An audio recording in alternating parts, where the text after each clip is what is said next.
ዋሻ ውስጥም ገብቻለሁ። እጣኑ መሽተት ብቻ አይደለም፣ ከዋሻ ውስጥ እጣኑ ሁሉ ሲወጣ ውስጥ ድረስ ለመግባት ሞከርኩ። የቻልኩት ድረስ ለመግባት ሞክሬ ነበርና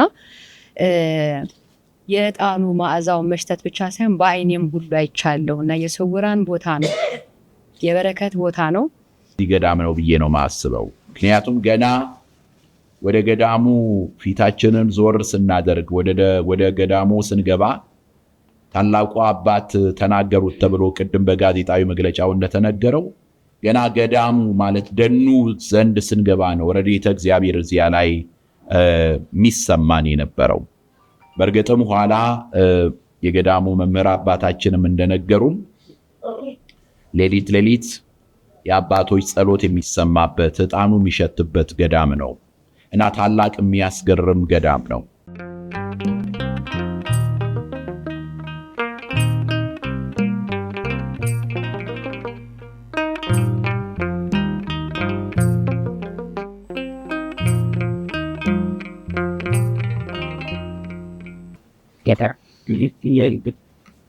ስብሐት ለእግዚአብሔር ለዘአብጽሐነ እስከዛቲ ሰዓት።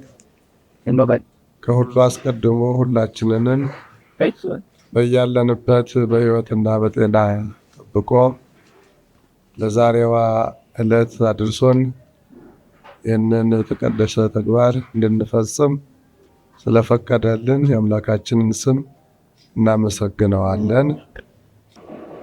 ቆጠር ገድራ መካነ ቅድስት ኪዳነ ምሕረት ገዳም በጉራጌ ሀገረ ስብከት መንበረ ጵጵስና ከሚገኝበት ስፍራ ከወልቂጤ በ52 ኪሎ ሜትር 202 ኪሎ ሜትር ላይ ትገኛለች።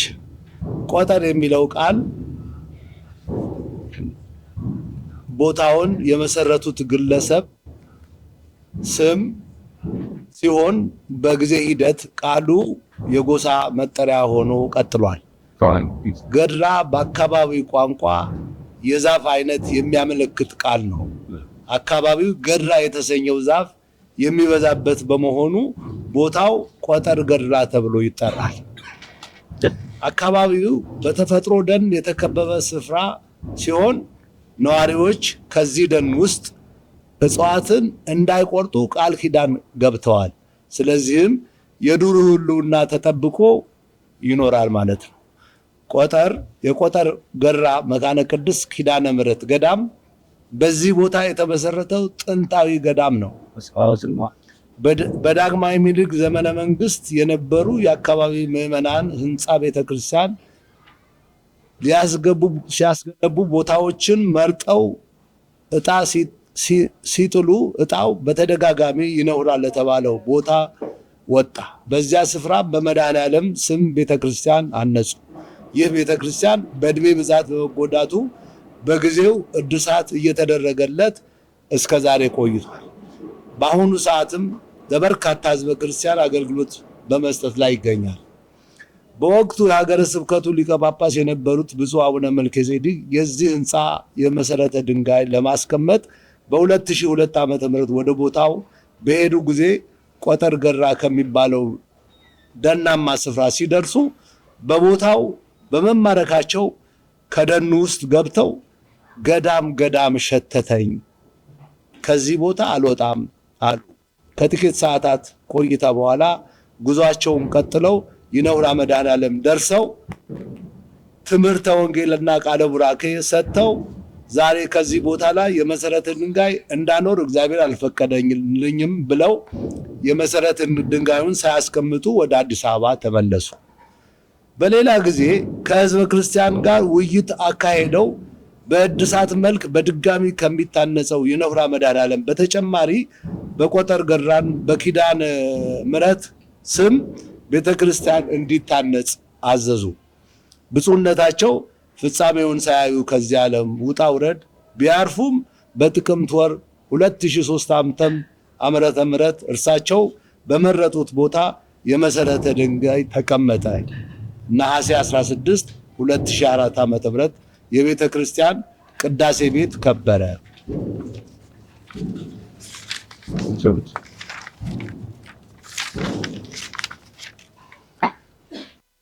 በቆጠር ገራ በአንድ ወቅት በተደረገ ቁፋሮ 7 ጥንታዊ የዋሻ ቤተ መቅደሶች፣ 3 የሱባኤ መያዣ ቦታዎች፣ ልዩ ልዩ ንዋያተ ቅድሳት ተገኝተዋል።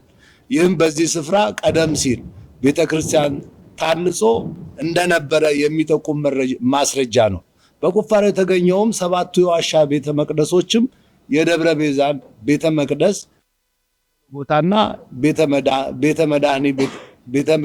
መድኃኔዓለም፣ ቤተ ጠበብት፣ ቤተ ኤፍራታ፣ ቤተ ደብረ ብርሃን እና ቤተ ደናግል ይባላል። ከነዚህ ቤተ መቅደሶች መካከል በቤተ ጎልጎታ የኦሪት መስዋዕትነት ይቀርብበት እንደነበረ በውስጡም ከወርቅ የተሰራ መሰዊያ እንደተገኘና ይህ መሰዊያም በ6ኛው መቶ ክፍለ ዘመን በስፍራው ሲያገለግሉ የነበሩ አባ ማትያስ የተባሉ አባት እንዳይዘረፍ ብለው ቆፍረው እንደቀበሩት የአካባቢ ታሪክ የሚያውቁ አባቶች ይናገራሉ። የቦታው ታሪክና የንዋያተ ቅድሳት ዝርዝርም በቁፋሮ በወጣው ዝንቱ መጽሐፈ ዘአቡነ ማትያስ በተባለው የብርና መጽሐፍ ተመዝግቦ ይገኛል። በቁፋሮ የወጡት የወርቅ መሰዊያ፣ የብር መጽሐፈ ቅዱሳት፣ ስዕላት፣ አርፈ መስቀልና ሌሎችን ጥንታውያን ንዋያተ ቅድሳት ቤተ መዘክር እስከሚሰራላቸው ድረስ እንዳይጠፉ በሚስጥር እንዲጠበቁ ተደርገዋል። በዚህ ስፍራ ከአሁን በፊት ያልወጡና ወደፊት በቁፋሮ የሚገኙ ንዋያተ ቅድሳት እንዳሉም በሰፊው ይታመናል። ከዚህ በኋላ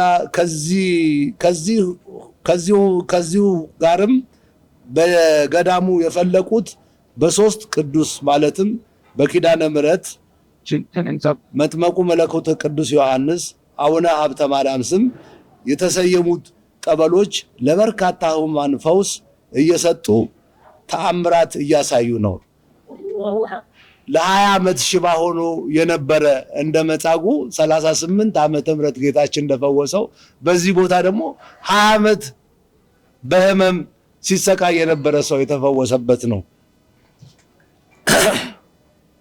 በቁጥር 22 የሚደርሱ የሌላ እምነት ተከታዮችም በገዳሙ ጠበል በህመም ተፈውሰው የክርስትና ጥምቀትን ተጠምቀው የሥላሴ ልጅነትን አግኝተዋል። አሁን ሀገረ ስብከቱን በአባትነት እየመሩ በሚገኙት በብፁዕ አቡነ መልከጼዴቅ በሀገረ ስብከታቸው ከፍተኛ ድጋፍ እየተደረገ ገዳሙ እዚህ ደርሷል። በመሆኑም በእኔ ሰብሳቢነት የአካባቢ ተወላጅ ባልሆኑና የአካባቢ ተወላጅ በሆኑ በደጋግ የጉራጌ ማህበረሰብና በመላው ዓለም በሚገኙ ኦርቶዶክሳውያን የኪዳነ ምሕረት ወዳጆች የተጀመረው ይህ ገዳም የማሳደግ ስራ ዓላማው በየጊዜው እየቀዘቀዘ የመጣውን የአብነት ትምህርት ቤት የማስፋፋት ጥንታዊነት ቅርሶችን በመጠበቅ ለትውልድ በማስተላለፍ የቅድስት ቤተ ክርስቲያንን አገልግሎት ለማሳደግ ስብከተ ወንጌልን በስፋት ለማዳረስ እና የተጀመረው ህንፃ ቤተ ክርስቲያንም ለማስፈጸም መሆኑን በመገንዘብ ከጥር 29 እስከ የካቲት 1 2008 ለ3 ተከታታይ ቀናት የሚቆይ የቀጥታ ስርጭት የገቢ ማሰባሰቢያ መርሃ ግብር አዘጋጅተናል።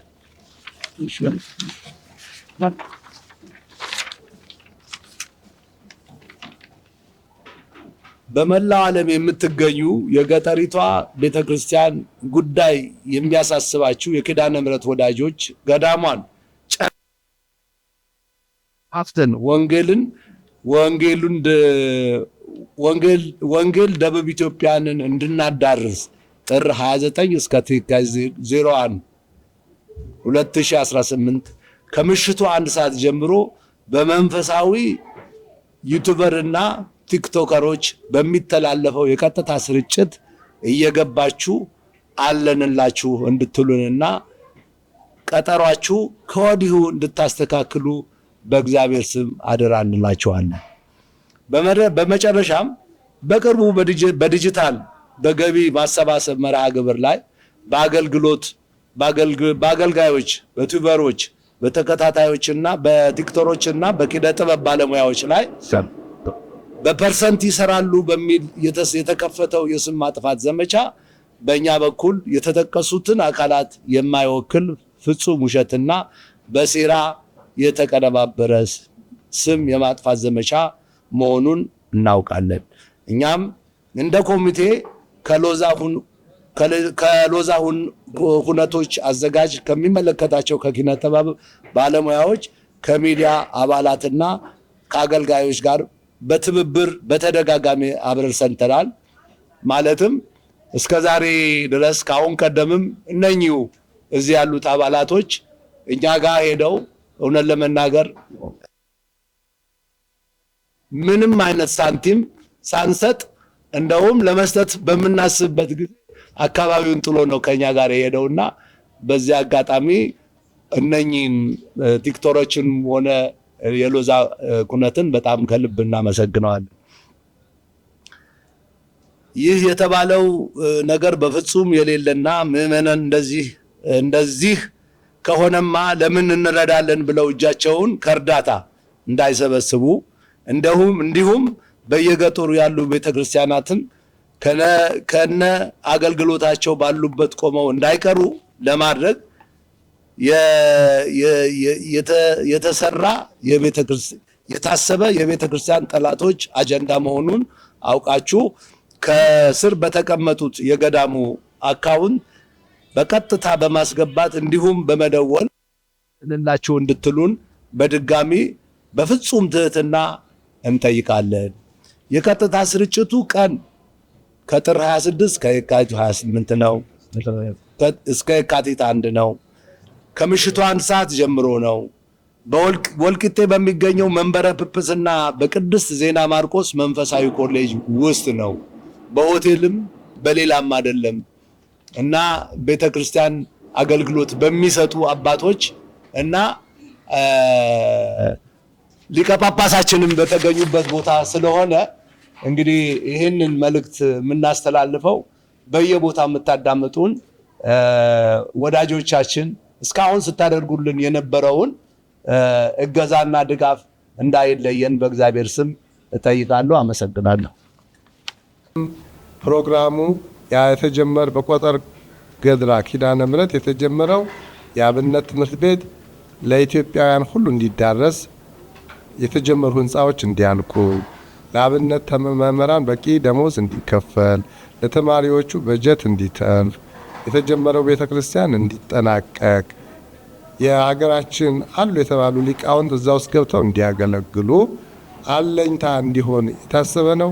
ለዚህ በኩረ ምዕመናን በሀብታቸው በጊዜያቸው በጉልበታቸው እያረዱ ነው እና አባ ኤልሳ ሙሉ የምናኔ ህይወታቸውን በመስጠት እየኖሩ ነው። እነ ሊቀ ኅሩያን መምህር ደረጀ እነ መምህር ነጋሽ በእውነቱ የዛ ገዳሙ የልማቱ አባል ሆነው እየሰሩ ናቸው። እና አርቲስት እህታችን እንደዚሁ ትዕግስት አርቲስት ትዕግስት ከዚህ በፊት ማህበረ ጽዮንም እንደሚረዳ አውቃለሁኝ። እነ ሊቀ ኅሩያን መላኩ እንግዲህ ዛሬ ለመብረር ማታ ዛሬ አሁን እዚህ ጋር ናቸው። ነገ ደግሞ እዛ ነው ስታያቸው ግራ እንዳይገባችሁ ለበጎ ስራ ነው እዚህ የተቀመጡ። እኔም ከብዙ ስራዎች እዚህ ተቀምጫለሁ። አደራ የምለው ጥር 29 እስከ 1 የካቲት 1 ባለው በወልቂጤ ቅዱስ ዜና ማርቆስ መንፈሳዊ ኮሌጅ በሚደረገው የቆጠር ገድራ ኪዳነ ምሕረት የገቢ ማሰባሰቢያ ከልብ እኔ የምመሰክርለት ቦታ ስለሆነ እንድትተባበሩ በዚያው ቀጥላችሁ በሀገረ ስብከታችን ምሁር ገዳም ገጨ አቡነ ሳሙኤል ገዳም ኤነር አማኑኤል የቅዱሳኑ ማረፊያ የሆነው በዚሁ ሀገረ ስብከት አለ። እየጣርን ነው። ሀገረ ስብከታችን ውስጥ በመጀመሪያ ትኩረት የሰጠነው ለትምህርት ነው። በትምህርት ነው ሰው መገንባት ያለበት። አሁን ያለው የኢትዮጵያ ኦርቶዶክስ ተዋሕዶ ቤተክርስቲያን ችግር ይቀረፋል ብለን የምንለው እንደ ትላንቱ አባቶች ዛሬ ላይ በትምህርት መፍጠር ስንችል ነው እንጂ ለቁሳቁስ ነገር ቅድሚያ አንሰጥም። ሀብት አብዝቶ ገንዘብ አብዝቶ ስጋዊ ኑሮ ምቾት አደላድሎ ምድራዊ ለመሆን አይደለም። ገንዘቡ ቢመጣ የሰውን እውቀት ጨምሮ ለቤተ ክርስቲያን ተተኪ ማውጣት ነው። ይሄ የሀገረ ስብከታችን መርህ ነው። ይህንን እንግዲህ የሰማችሁ የምታይ ሁሉ አደራ እንላለን።